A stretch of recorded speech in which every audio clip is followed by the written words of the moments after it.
युवक ने 28 साल से किसी औरत को नहीं देखा था। अचानक आसमान से एक बड़ा सा आग का गोला गिरा और समुंदर में जा गिरा। फिर एक औरत समुंदर के किनारे बहकर आई। ऊपर वाले की भी नजर होती है। वो आदमी तुरंत आगे बढ़ा और उसका चेहरा हटाया। वो एक सांवली औरत निकली। ये जरूर ऊपर वाले का तोहफा होगा। उस आदमी ने खुशी से उसे गले लगाया और बेस की तरफ भागा। बेस लौटकर उसने औरत को जमीन पर लिटा दिया। तीनों बूढ़े कुंवारे हैरानी से देखने लगे। इस प्लेनेट पर अचानक एक औरत आ गई। उन्होंने सोचा ये कोई दैवी चमत्कार है। उस आदमी ने फौरन अपने साथियों से कहा कि पता करो कि कहीं और भी तो नहीं है। फिर उसने टॉर्च से उसकी आंखों में रोशनी डाली। आप देख सकते हैं कि उसकी आंखों की पुतलियां तेजी से सिकुड़ रही थी। फिर उसने हल्के से उसके गाल पर थपकी दी। औरत ने आखिरकार होश में आने का रिएक्शन दिया और मुंह से काला पानी थूका। लेकिन उस आदमी ने नफरत नहीं दिखाई क्योंकि वो यहाँ एक डॉक्टर थी। उसकी सावधानी से देखभाल करने पर औरत खतरे से बाहर हो गई और होश में आ गई। जब पता चला कि उसका नाम रिप्ले है, उसने रिप्ले की एस्केप बोट के बारे में बताया जो समुद्र में क्रैश हो गई थी। उन्होंने बहुत बुरी तरह टूटी हुई एस्केप बोट को निकाल लिया।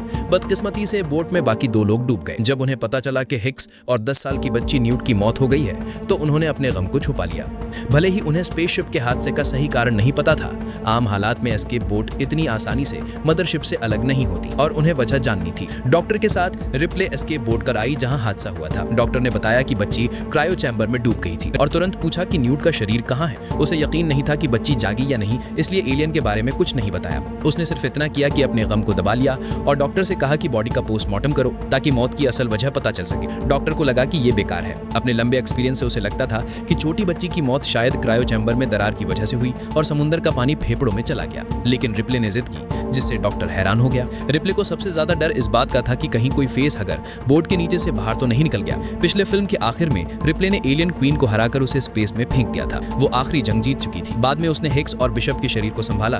न्यूट से वादा किया कि वो उसे घर वापस लेकर जाएगी और फिर उसे हाइबरनेशन में सुला दिया। लेकिन रास्ते में एक एक्सीडेंट हुआ। फिल्म के क्रेडिट के बाद एक ईस्टर एग साउंड आता है जिसे लगता है जैसे कोई बर्फीली गुफा में गिर रहा हो। वो एलियन के रेंगने की आवाज थी। एक कोने में केबिन में एक अंडा लटका था। पता चला जब एलियन जाति खत्म होने के कगार पर थी। एलियन क्वीन एक अंडे के साथ स्पेसशिप पर सवार हो गई थी। रास्ते में जबरदस्त हमले से हाइबरनेशन कैप्सूल में दरार आई और खून बहने से अंदर के सिस्टम खराब हो गए, जिससे फायर अलार्म और इमरजेंसी प्रोग्राम एक्टिवेट हो गया।